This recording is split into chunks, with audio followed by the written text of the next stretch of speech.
ఆదిలాబాద్ జిల్లా కేంద్రంలోని పుత్లిబౌలి ప్రాథమిక ఆరోగ్య కేంద్రంలో బీపీ షుగర్ వ్యాధిగ్రస్తులకు ఎన్సీడీ కిట్లను అందజేశారు। ఈ కార్యక్రమానికి మున్సిపల్ చైర్మన్ జోగు ప్రేమేందర్ ముఖ్య అతిథిగా హాజరై ఈ కిట్లను పంపిణీ చేశారు।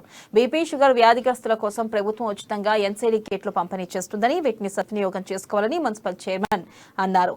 ఇక ఈ కార్యక్రమంలో ప్రాథమిక ఆరోగ్య కేంద్రం వైద్యులు వినోద్, సిబ్బంది నవీన్, స్టాఫ్ నర్స్, ఏఎన్ఎంలు తదితరులు పాల్గొన్నారు।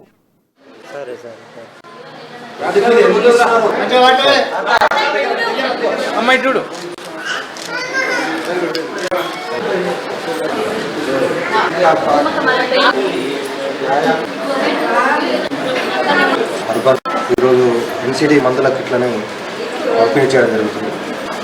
మరి తెలంగాణ రాష్ట్రంలో ప్రజలకు మరి ఆరోగ్యమైనటువంటి తెలంగాణ లక్ష్యంలో భాగంగా ఈ ఎన్సీడీ కిట్లు ఏదైతే బీపీతో కానీ షుగర్తో కానీ బాధపడుతున్నటువంటి వారికి ఉచితంగా నెల నెల వారి మందులకి సంబంధించినటువంటి మందుల కిట్ అనేది మరి సంబంధించిన ఆశా కార్యకర్త మరి ఇంటింటికి వెళ్ళి కూడా మరి వారికి సంబంధించినటువంటి నెల నెలకు సంబంధించినటువంటి ఈ మందుల పంపిణీ అనేది చేయడం జరుగుతుంది।